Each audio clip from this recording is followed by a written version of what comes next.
हवा में उड़ाया अमेरिका का घमंड, ईरान के तेवर आज फिर हैं प्रचंड। नमस्कार, मैं नंदिनी सिंह और आप देख रहे हैं हमारा खास शो विश्व युद्ध।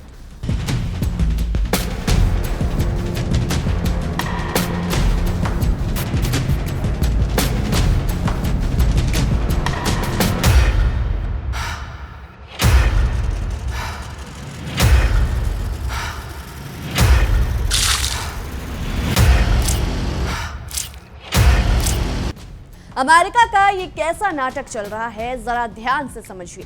अपने देश की नाकामियों, गिरती अर्थव्यवस्था और अंदरूनी राजनीति से दुनिया का ध्यान भटकाने के लिए वॉशिंगटन के नेताओं ने पूरे मिडिल ईस्ट को अपना खेल का मैदान बना रखा है। जब भी अमेरिका में कोई राजनीतिक संकट खड़ा होता है या सरकार पर दबाव बढ़ता है तो वहां के हुक्मरान अपनी नाकामी छुपाने के लिए तुरंत किसी दूसरे देश पर बम गिराना शुरू कर देते हैं। वो हजारों मील दूर सुरक्षित बैठकर मिसाइलें दागते हैं और अपनी जनता के सामने देशभक्ति का झूठा ढोंग रचने लगते हैं। ये अमेरिका की पुरानी चाल है दोस्तों, जिसे अब दुनिया अच्छी तरह पहचान चुकी है। खुद को पूरी दुनिया का ठेकेदार कहने वाले अमेरिका की दादागिरी अब पूरी तरह बेनकाब हो चुकी है। राष्ट्रपति डोनाल्ड ट्रंप, जो अपने भाषणों में हमेशा खुद को सबसे बड़ा शांति दूत बताते हैं, उन्होंने लगातार 9वीं रात एक स्वतंत्र देश ईरान पर बिना किसी वजह के हमला करने का आदेश दे दिया। इस पूरे ड्रामे की क्रोनोलॉजी देखिए। फीफा वर्ल्ड कप का फाइनल मुकाबला देखने के बाद जैसे ही ट्रंप साहब का प्लेन वॉशिंगटन की तरफ उड़ा, उन्हें अचानक हवा में उड़ते हुए अपने उन 3 सैनिकों की याद आ गई जिन्हें उन्होंने खुद दूसरे देश की लड़ाई में झोंक दिया था। वॉशिंगटन पहुंचते ही ट्रंप साहब मीडिया के कैमरों के सामने आकर दुखी होने का नाटक करने लगे। वो पत्रकारों से कहते हैं कि वो अपने मारे गए सैनिकों को उनके मरने का बदला लेने और उनके सम्मान में ये बमबारी कर रहे हैं। कमाल का तर्क है वॉशिंगटन की इस सोच का। अपने सैनिकों की मौत का मातम मनाने और उन्हें सम्मान देने का ये कौन सा तरीका है कि एक पूरे देश पर धड़ाधड़ मिसाइलें बरसा दी जाए? क्या किसी सैनिक की मौत का जवाब बेगुनाह लोगों पर बम गिराकर हो सकता है? क्या तबाही मचाने से उन 3 अमेरिकी सैनिकों की जान वापस आ जाएगी? सच तो यह है कि अमेरिका को अपनी सैनिकों की जान की कोई परवाह नहीं, कुछ नहीं पड़ी है उन्हें। वो तो बस अपनी गिरती रेटिंग्स बचाने और हथियार बनाने वाली कंपनियों को फायदा पहुंचाने के लिए ये सब कर रहे हैं। ये सिर्फ अपनी नाकामी और गलत विदेश नीति को छिपाने का एक घटिया बहाना है। अगर अमेरिका को सच में अपने सैनिकों से इतना ही प्यार है तो वो उन्हें दूसरों के मुल्कों पर कब्जा करने के लिए भेजते ही क्यों हैं? ट्रंप कैमरे के सामने आकर बड़ी अकड़ से कहते हैं कि वो ये सब हमला इसलिए कर रहे हैं ताकि ईरान कभी भी अपने लिए परमाणु बम ना बना सके। लेकिन अब दुनिया इतनी नादान नहीं है जो अमेरिका के इस पुराने और झूठे दावों पर भरोसा कर ले। इतिहास गवाह है, इराक पर भी अमेरिका ने यही झूठी कहानी गढ़कर हमला किया था कि वहां खतरनाक हथियार हैं और बाद में वहां कुछ नहीं मिला। अब वही नाटक वो ईरान के खिलाफ दोहरा रहे हैं। पूरी दुनिया समझ रही है कि असल में अमेरिका किस बात से बौखलाया हुआ है। दोस्तों, असल डर यह है कि ईरान अमेरिका की धमकियों के आगे झुकने से साफ इनकार कर रहा है। अमेरिका का सारा घमंड इसी बात से आहत है कि एक मुल्क उसकी धौंस को दरकिनार कर अपनी शर्तों पर खड़ा है। ईरान ने साफ कर दिया है कि वो अमेरिका का गुलाम बनने को तैयार नहीं है और यही बात वॉशिंगटन को हजम नहीं हो रही। अमेरिकी सेना यानी सेंटकॉम एक्स पर रोज बड़े बड़े दावे ठोक रही है कि वो हॉर्मुज की खाड़ी में ईरान की सैन्य ताकतों को खत्म कर रहे हैं ताकि जहाजों की आवाजाही सुरक्षित हो। लेकिन हकीकत इसके ठीक उलट है।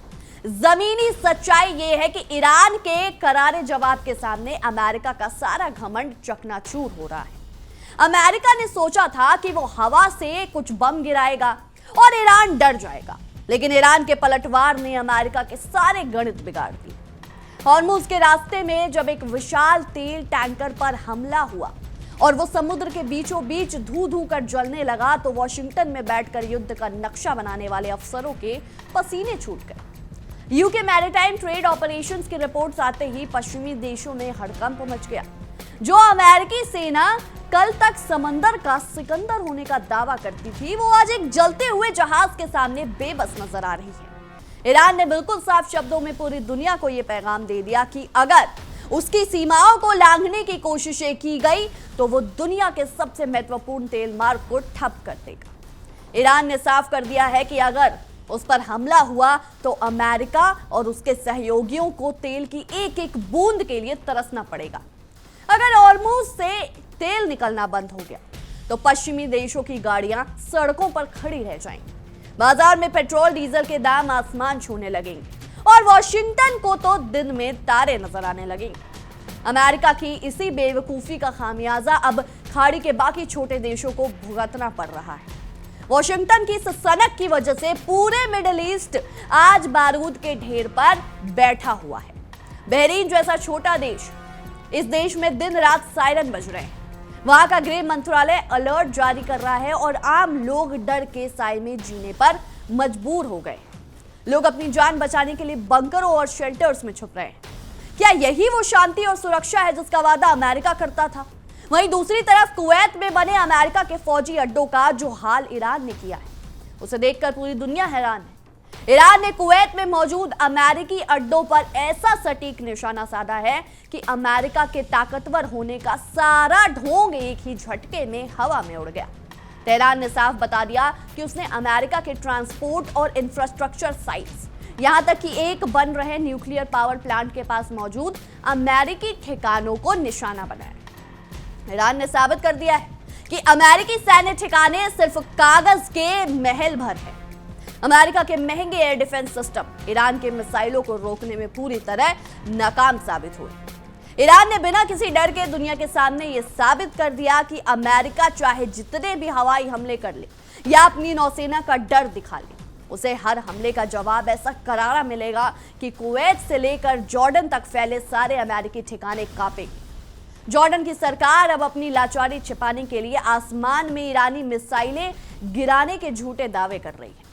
कड़वा सच तो यह है कि अमेरिका ने अपने अहंकार में पूरे मिडिल ईस्ट को एक ऐसी दलदल में झोंक दिया है जिससे बाहर निकलने का कोई रास्ता अब खुद ट्रंप और उनके सलाहकारों को भी समझ नहीं आता।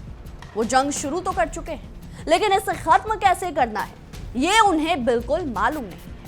प्रेस कॉन्फ्रेंस में माइक के सामने खड़े होकर बड़ी बड़ी बातें हाँकना और छोटे देशों को धमकियां देना तो बहुत आसान है, लेकिन ईरान ने दिखा दिया कि वो कोई कमजोर देश नहीं है। ईरान की निडरता और उसका जबरदस्त सैन्य पलटवार ये साबित कर रहा है कि दुनिया के हर मुल्क को डराकर अपने आगे नहीं झुकाया जा सकता। वॉशिंगटन को लगता था कि 9 रातों की बमबारी से तेहरान डर जाएगा, लेकिन तेहरान के बेखौफ जवाब ने वॉशिंगटन का मानसिक संतुलन बिगाड़ दिया। ईरान ने यह पूरी दुनिया को दिखा दिया कि जब बात राष्ट्र के सम्मान और अपनी जमीन की सुरक्षा की आती है तो अमेरिका जैसी ताकतों के भी दांत खट्टे किए जा सकते हैं। अमेरिका की यह लगातार 9वीं रात की बमबारी उसकी किसी ताकत का प्रदर्शन नहीं है, बल्कि ये उसकी घबराहट, बौखलाहट और अंतर्राष्ट्रीय मंच पर मिलती करारी हार का सबूत है। वॉशिंगटन जितना ज्यादा बल प्रयोग करने की कोशिश कर रहा है, वो उतना ही ज्यादा इस जंग के दलदल में धंसता जा रहा है। अमेरिका सोचता था कि वो ईरान को घुटनों पर ले आएगा, लेकिन ईरान के मजबूत इरादों ने वॉशिंगटन के इस घमंडी सपने को हमेशा के लिए चकनाचूर कर दिया है। वॉशिंगटन के नीति निर्माताओं को शायद ये अंदाजा ही नहीं था कि तेहरान की ओर से इतना संगठित और असरदार जवाब मिलेगा। वो सालों से इस मुगालते में जी रहे थे कि केवल पाबंदियां लगाकर और हवाई हमलों का डर दिखाकर किसी देश की स्वायत्तता को कुचला जा सकता है, लेकिन ईरान ने हर एक मिसाइल, हर एक रणनीतिक चाल से ये संदेश साफ दे दिया है कि आत्मसम्मान के सौदे की कोई गुंजाइश नहीं होती। जब एक राष्ट्र अपनी रक्षा के लिए एकजुट होता है तो दुनिया की सबसे महंगी और अत्याधुनिक सैन्य तकनीक भी धरी की धरी रह जाती है। मिडिल ईस्ट के इतिहास में ऐसे कई दौर आए जब बाहरी ताकतों ने आकर अपनी मर्जी थोपने की कोशिश की, लेकिन आज का ईरान अलग धरातल पर खड़ा है। उसके पास न सिर्फ तकनीकी क्षमता है बल्कि भौगोलिक लाभ और मजबूत हौसला भी है। अमेरिका का ये मानकर चलना कि वो बिना कोई बड़ा नुकसान उठाए 9 रातों तक बमबारी करता रहेगा और सामने से कोई प्रतिक्रिया नहीं होगी, यह उसकी सबसे बड़ी भूल है। तेहरान ने बहुत ही नपे तुले और रणनीतिक अंदाज में अमेरिकी अड्डों पर चोट करके वॉशिंगटन को उसकी सीमाओं का एहसास करा दिया है। आज वैश्विक मीडिया पर जो खबरें तैर रही हैं, उनमें भले ही अमेरिकी बयानों को बढ़ा चढ़ा कर दिखाया जा रहा हो, लेकिन जमीनी स्तर पर पेंटागन के अफसर भी यही मान रहे हैं कि ईरान की मारक क्षमता को कम आंकना एक भारी प्रशासनिक चूक थी। हॉर्मुज में जलते तेल के टैंकर से उड़ते धुएं ने केवल खाड़ी के आसमान को काला नहीं किया, बल्कि उसने वॉशिंगटन की विदेश नीति के खोखलेपन को भी पूरी दुनिया के सामने बेनकाब कर दिया है। जिस तेल के खेल से अमेरिका दुनिया भर के बाजारों को नियंत्रित कंट्रोल करना चाहता था, उसी खेल में ईरान ने पासा पलटकर अमेरिका के सामने एक गंभीर आर्थिक और सैन्य संकट खड़ा कर दिया है। अब दोस्तों, स्थिति ये आ पहुंची है कि वॉशिंगटन के पास ना तो इस संघर्ष को आगे बढ़ाने का कोई ठोस आधार बचा है और ना ही बिना साख गवाए पीछे हटने का रास्ता। व्हाइट हाउस के भीतर इस बात को लेकर खलबली मची हुई है कि आखिर इस गतिरोध को कैसे खत्म किया जाए, क्योंकि जितनी रातें अमेरिका ईरान पर हमले जारी रखेगा, उतनी ही रातें उसकी अपनी साख और उसके सहयोगी देशों के ठिकाने खतरे में बने रहेंगे। तेहरान ने साफ कर दिया है कि गेंद अब अमेरिका के पाले में है। या तो वो अपनी दादागिरी बंद करे और कूटनीति के रास्ते पर लौटे, या फिर हर एक सैन्य हमले के बाद उससे भी ज्यादा सख्त और घातक पलटवार के लिए तैयार रहे। ये जंग सिर्फ दो देशों के बीच की तनातनी नहीं रह गई, बल्कि ये इस बात का फैसला कर रही है कि आने वाले समय में दुनिया पर किसकी चलेगी। अमेरिका की ये पुरानी फितरत रही है कि वो किसी भी क्षेत्र में अस्थिरता पैदा करके अपने हथियार बेचता है और वहां के संसाधनों पर कब्जा जमाने की कोशिश करता है। लेकिन ईरान की रणनीतिक घेराबंदी ने पश्चिमी देशों के इस व्यापारिक मॉडल को पूरी तरह से ठप कर दिया है। जब से हॉर्मुज में वाणिज्यिक के जहाजों पर संकट मंडराया है, तब से पश्चिमी शेयर बाजारों में गिरावट देखने को मिल रही है और उनके अर्थशास्त्री इस बात से घबराए हुए हैं कि यदि ये संघर्ष कुछ दिन और खिंच गया तो पूरी दुनिया एक भीषण मंदी की चपेट में आ जाएगी। डोनाल्ड ट्रंप और उनके सलाहकार मीडिया में लगातार बयान बदलकर अपनी साख बचाने की पूरी कोशिश कर रहे हैं, लेकिन उनकी हर नई प्रेस कॉन्फ्रेंस से उनकी बौखलाहट साफ दिखाई देती। कभी वो इसे मानवाधिकारों और अंतर्राष्ट्रीय सुरक्षा की लड़ाई बताते हैं, तो कभी अपने सैनिकों की शहादत का बदला। लेकिन सच ये है कि इन बयानों के पीछे कोई स्पष्ट नीति है ही नहीं। अमेरिका बिना किसी जमीनी रणनीति के सिर्फ मिसाइलें दाग रहा है, जबकि ईरान बहुत ही शांति और सटीकता के साथ हर अमेरिकी चाल का जवाब दे रहा है। अंतर्राष्ट्रीय कूटनीति के विशेषज्ञ भी अब खुलकर कहने लगे हैं कि वॉशिंगटन ने ईरान की राष्ट्रीय एकजुटता को समझने में बहुत बड़ी गलती की है। ईरान पर लगाई गई तमाम आर्थिक पाबंदियों के बावजूद वहां के सैन्य बलों ने जिस तरह से अपनी मिसाइल और ड्रोन तकनीक को विकसित किया है, उसने अमेरिका के महंगे रक्षा प्रणालियों को पूरी तरह नाकाम साबित कर दिया है। कुवैत और जॉर्डन में जिस तरह से अमेरिकी ठिकानों पर निशाने साधे गए, उससे यह साबित हो गया है कि मध्य पूर्व में अमेरिका का कोई भी बेस अब अजेय नहीं रहा। खाड़ी के देशों के लिए भी ये एक बहुत बड़ा सबक है। जो देश अमेरिका की सुरक्षा की गारंटी पर भरोसा करके बैठे थे, आज वो खुद को सबसे ज्यादा असुरक्षित महसूस कर रहे हैं। बहरीन में बसते साइरन और आम नागरिकों में फैला डर इस बात का गवाह है दोस्तों कि अमेरिकी मौजूदगी उनके लिए सुरक्षा नहीं बल्कि आफत बनकर आई है। अमेरिका हमेशा की तरह दूसरे देशों की जमीन का इस्तेमाल अपनी जंग लड़ने के लिए कर रहा है, और जब उन देशों पर संकट आता है तो वॉशिंगटन हाथ खड़े कर लेता है कि भैया हमें तो कुछ नहीं पता। आने वाले दिनों में यह देखना बेहद दिलचस्प होगा कि अमेरिका इस स्थिति से कैसे निकलता है, क्योंकि ईरान ने हर मोर्चे पर अपनी पकड़ मजबूत कर ली है और यह दिखा दिया है कि वो लंबी जंग के लिए पूरी तरह तैयार है। अमेरिका के पास अब दो ही रास्ते बचते हैं, या तो वो अपनी हार और नाकामी को स्वीकार करके पीछे हटे, या फिर अपनी हठ धर्मिता में इस पूरे क्षेत्र को एक ऐसी आग में झोंक दे जिसकी लपटों में खुद अमेरिका भी झुलस जाएगा। तेहरान की निडरता ने यह साबित कर दिया है कि महाशक्तियों की दादागिरी का अंत हमेशा आत्मसम्मान और साहस के सामने ही होता है। इस पूरे घटनाक्रम से एक बात और पूरी तरह साफ हो जाती है कि आधुनिक दौर में केवल सैन्य बजट का बड़ा होना ही जीत की गारंटी नहीं होती। अमेरिका हर साल अपने रक्षा बजट पर पानी की तरह पैसा बहाता है, लेकिन जब जमीनी स्तर पर मुकाबला ऐसे राष्ट्र से होता है जो अपने स्वाभिमान से समझौता न करने का प्रण ले चुका हो, तो वो खरबों डॉलर के बजट भी बौने साबित होते हैं। वॉशिंगटन का थिंक टैंक इस भ्रम में था कि आर्थिक पाबंदियों और कूटनीतिक अलगाव से ईरान इतना कमजोर हो चुका है कि वो 2-4 दिन की बमबारी भी बर्दाश्त नहीं कर पाएगा। लेकिन तेहरान के पलटवार ने उनके तमाम कागजी अनुमानों को हमेशा के लिए खारिज कर दिया है। दोस्तों, पश्चिमी मीडिया जो दिन रात अमेरिकी सैन्य अभियानों का महिमा मंडन करने में जुटा रहता है, आज खुद असमंजस की स्थिति में है। वो दुनिया के सामने ये छिपाने की कोशिश कर रहे हैं कि कैसे एक तरफा मानी जा रही ये लड़ाई अब अमेरिका के गले की हड्डी बन चुकी है। हॉर्मुज़ स्ट्रेट में जहाजों का रुकना, वैश्विक ऊर्जा बाजार में अनिश्चितता का माहौल और अमेरिकी अड्डों पर मिसाइलों का सटीक गिरना, ये तमाम जमीनी हकीकतें इस बात की गवाही दे रहे हैं कि कहानी का रुख पूरी तरह बदल चुका है। अमेरिका ने दुनिया के दर्जनों देशों में अपनी सैन्य चौकियां बनाई, लेकिन आज वो चौकियां सुरक्षा का जरिया बनने के बजाय खुद अमेरिका के लिए एक बड़ी कमजोरी साबित हो रही है। खाड़ी के देशों में ये फैले ठिकाने अब आसानी से निशाना बन चुके हैं। ईरान ने बिना किसी बड़े शोर शराबे के ये दिखा दिया कि यदि वॉशिंगटन ने हवाई हमले बंद नहीं किए तो वो पूरे क्षेत्र में मौजूद हर एक अमेरिकी सैन्य संपत्ति को पूरी तरह अप्रासंगिक बना देगा। डोनाल्ड ट्रंप के लिए यह संकट अब केवल विदेश नीति का मामला नहीं रहा, बल्कि ये उनके घरेलू राजनीतिक अस्तित्व की लड़ाई बन चुका है। वॉशिंगटन की जनता अब सवाल पूछ रही है कि जब देश के अंदर बुनियादी ढांचे और जन कल्याण के लिए संसाधन जुटाने में दिक्कतें आ रही हैं, तब दूसरे महाद्वीप में लाखों डॉलर प्रति बैरल मिसाइल के हिसाब से पैसा क्यों बहाया जा रहा है? जिस बदला लेने के नाम पर इस जंग की शुरुआत की गई थी, उसने अमेरिका को एक ऐसे अंतहीन मोड़ पर लाकर खड़ा कर दिया है जहां से आगे बढ़ने का मतलब और ज्यादा तबाही है और पीछे हटने का मतलब अपनी वैश्विक साख की पूरी खात्मा कर देना।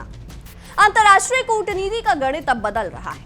दुनिया के अन्य देश भी इस बात को बहुत गौर से देख रहे हैं कि कैसे एक मध्यम आकार का देश अपनी संप्रभुता की रक्षा के लिए एक विशाल महाशक्ति के सामने बिना डगमगाए खड़ा है। ईरान ने जो मिसाल पेश की है वो आने वाले वर्षों में वैश्विक शक्ति संतुलन को एक नई दिशा देगी। पश्चिमी देशों का वो एकाधिकार जिसके बल पर वो किसी भी देश की नीतियों को तय करने का दावा करते थे, आज तेहरान के साहस के सामने बिखरता नजर आ रहा है। अंत में वॉशिंगटन के नेताओं को यह समझना ही होगा कि बम गिराकर और धमकियां देकर भैया शांति स्थापित नहीं की जा सकती। मध्य पूर्व की समस्याओं का समाधान वहां से देशों के सम्मान और उनकी संप्रभुता को स्वीकार करने में ही है। यदि अमेरिका ने अपनी पुरानी साम्राज्यवादी मानसिकता को छोड़कर कूटनीतिक संयम नहीं दिखाया तो यह संघर्ष केवल मिडिल ईस्ट तक सीमित नहीं रहेगा, बल्कि ये वॉशिंगटन के अपने वैश्विक प्रभुत्व के अंत की शुरुआत साबित होगा। तेहरान ने अपना रुख बेहद साफ कर दिया है। अब ये वॉशिंगटन पर निर्भर करता है कि वो अपनी विनाशकारी जिद को चुनता है या जमीनी हकीकत को स्वीकार करने की समझदारी दिखाता है। अगर गहराई से विश्लेषण करें तो वॉशिंगटन की रणनीतिक सोच में ये बुनियादी खोट सालों से है। वो ये मानकर चलते हैं कि दुनिया का हर देश उनके आर्थिक दबाव या सैन्य धमकियों के आगे एक ना एक दिन घुटने टेक ही देगा। लेकिन इतिहास इस बात का गवाह है कि जब किसी मुल्क की आवाम और उसका नेतृत्व अपने राष्ट्रीय गौरव को सर्वोपरि मान ले तो दुनिया की कोई भी ताकत उन्हें अपनी मर्जी के आगे नचा नहीं सकती, झुका नहीं सकती। ईरान ने पिछले कई दशकों से पश्चिमी ताकतों द्वारा थोपे गए कड़े प्रतिबंधों को झेला। इन पाबंदियों का मकसद ईरान की अर्थव्यवस्था को पंगु बनाना और उसे आधुनिक दुनिया से अलग थलग कर देना था, लेकिन इसका उल्टा असर हुआ। बाहर से मिलने वाली मदद और व्यापार के दरवाजे बंद होने के बाद ईरान ने अपनी घरेलू क्षमताओं को विकसित करने पर ध्यान केंद्रित किया। उसने अपनी मिसाइल तकनीक, ड्रोन सिस्टम और रक्षात्मक रणनीतियों को पूरी तरह से विदेशी तकनीक पर और स्वदेशी तकनीक पर आधारित करके खड़ा किया। आज उसी आत्मनिर्भरता का नतीजा है कि अमेरिका के सबसे एडवांस फाइटर जेट्स और रडार सिस्टम भी ईरानी वायु रक्षा प्रणालियों के सामने सहमे नजर आ रहे हैं। वॉशिंगटन की पूरी रणनीति हमेशा से इस बात पर टिकी रही है कि युद्ध को किस तरह अपनी सीमाओं से हजारों मील दूर दूसरों की जमीन पर लड़ा जाए, ताकि अमेरिकी नागरिकों को इस तबाही का सीधा असर ना दिखे और व्हाइट हाउस में बैठे नेता बड़ी बड़ी बातें करके अपनी राजनीतिक चमकाते रहे।